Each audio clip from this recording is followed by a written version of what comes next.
From Studio 1A in Tampa, Florida, comes a talk show that really feels your pain and tells you like it is. We love America and all that freedom-loving Americans want to protect. Live from coast to coast and on your radio, it's For the People with Keith Allen. We'll help you survive this thing called life. We're for the people. Whatever your source of stress or strife, for the people is there. Hello, Mr. and Mrs. America. I am Keith Allen, and proudly welcoming you into this Friday's edition of For the People on November the 3rd, 2017. Some breaking news right now. Bergdahl is not going to be spending any time in prison. He's going to get loss of pay and a dishonorable discharge, but no prison time. We'll have more details on all of that and how they came to that decision, but that was a big surprise given the fact what a deserter he was, but demoted in rank. That would be one of them. Loss of pay and a dishonorable discharge. But wow. Many people thought that he was going to indeed spend some time behind bars, but wow. A lot of people, I'm sure, families that have lost loved ones because of this or have ended up dead over Bergdahl, I'm sure furious, fuming, upset. But I'm dying, itching at the bit to find out how this deliberated. Because I wasn't there, wasn't in the courtroom, but we'll find those details out. And as we find out that information, you better believe we're going to bring it to you on Monday. ISIS stepped up to the plate, as they love to do, to claim the New York City terror attack by Sayfullo Saipov, who just drove that truck this past week into a crowded bike path, killing 8 and injuring 12. In its weekly El Naba newsletter, it's a newsletter the Islamic State puts out, declared that Saipov, 29, was one of their caliphate soldiers. The Islamic State finally claims New York attack in its latest issue of El Naba, a newsletter. Several news agencies reported this. New York Daily News, CBS News. Saipov is the suspect of renting that truck. If you didn't hear of this, and if you haven't, well, he drove this truck through a bike path along the West Side Highway in Lower Manhattan, a beautiful piece of real estate, hitting innocent pedestrians before jumping out of the vehicle and shouting, Allah Akbar. Very, very sad, ladies and gentlemen. In the past, the Islamic State had called on its followers to use vehicles to hit people in terror attacks. John Miller, New York Police Deputy Commissioner of Intelligence and Counterterrorism, told the network, NBC that is, that it appeared that Safan followed almost exactly the instructions that ISIS had put out in social media channels before, with instructions to their followers on how to carry out such an attack, which goes back to what I had said many times before. We know about these newsletters. We know about Inspire Magazine. We know that they're on the internet getting over here with these messages, and it's easy to access. Why in the hell can't we shut down these websites? You know, we got computer geeks that actually can put viruses on other people's computers. Why don't we give ISIS a virus? Because they're using the internet, this great technology that Al Gore purported giving us back in the 90s, against us. And that is deadly. A great tool, which most of us love the internet. They love it too, but it's killing us. Why can't they stop it?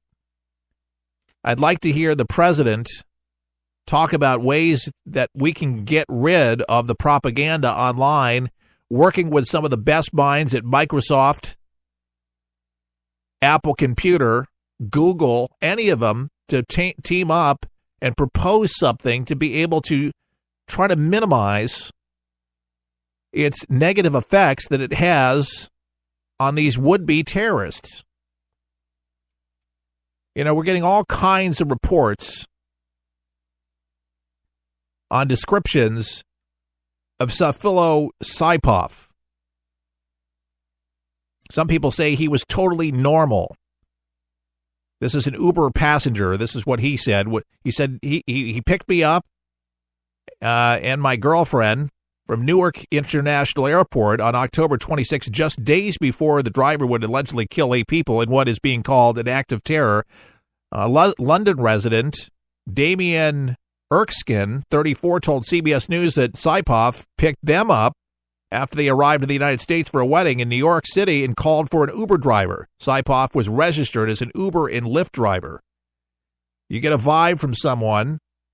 There was certainly nothing that would have given you any sense of, obviously, what was to come, Erskine told CBS News, describing Saipov as very friendly and a perfectly normal guy. Saipov, 29, a native of Uzbekistan, has been charged in federal court providing material support to ISIS, violence and destruction of motor vehicle. And, you know the rest of the story. He was radicalized. This is what happens when they're exposed to this ongoing imagery and also the payola of being a member of the caliphate and what it actually means to you in eternity, and reasons why it's important to join their cause. Because what they believe is that they are going to take over the world for Allah. And this is how they will do it. By death, by carnage, any way possible, but just kill as many people as possible. That is the mandate. That's what they put on their website. I'm not even kidding. This is what they're telling them. This is what Saipov had. And by the way, just a little psychology 101. You don't know somebody unless you really hang out with that person. Just 5 minutes in a cab, 10 minutes in a cab. Hi, how are you? Get in my cab. I'm going to get ready to kill people. I'm going to tell you my story. All of us are really good at putting a mask over our problems and putting a happy face. We've learned to do that because people usually don't want to know that we're having a bad day. Might suffer from arthritis or have fibromyalgia or have some type of disease or problem, but you're not negative about it because people really don't want to, oh, what's wrong? Oh, I hurt all over my body. I was actually having a good day. And then you have to tell me about all these problems. And people do that. But, you know, when you're picking somebody up, you're taking care of business. You want to get a good tip. You want somebody to feel really good about you. So you're going to put your best face on, aren't you? It's kind of like people that put makeup on. Put the best face on. You want to look the best you can. That's what people do. And people have become very good at it. And who says you can't make it in Hollywood? All of us are actors, one way or another. When you don't want to have anybody think that you're up to something. Of course, he's not going to tip anybody off. Oh, by the way, don't tell anybody, but I'm going to get ready to do something terrible.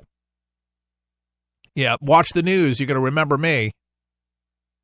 It would creep me out. It would creep me out to know that this psychopath that been planning this attack in New York for a year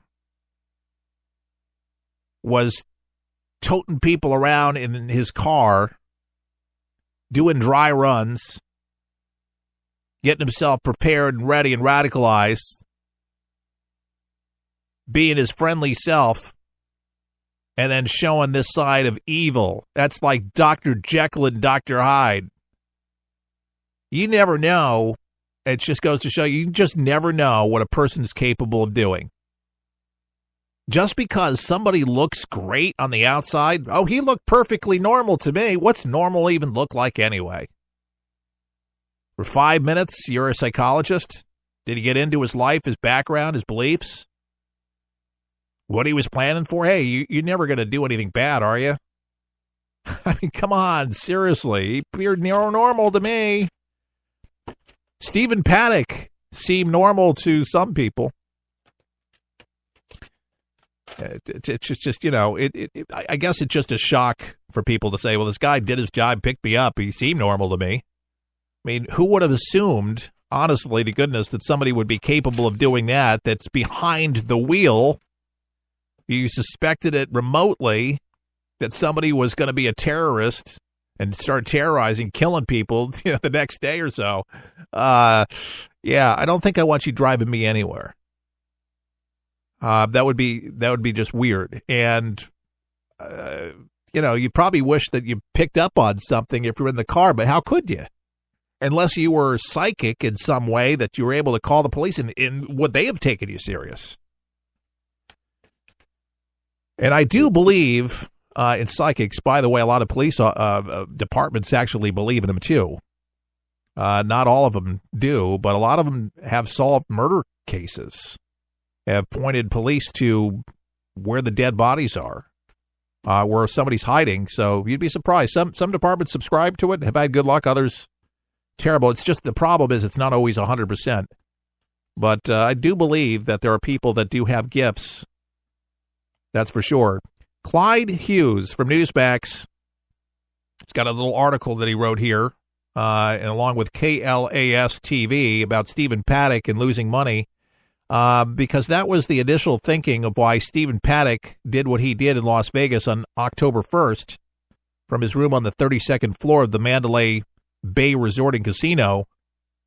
58 deaths have been called the worst mass shooting in modern history, and basically the sheriff is saying, at least, that he believes that Paddock losing money may have triggered him to do what he did. Clark County Sheriff Joe Lombardo, finally, that's his thinking.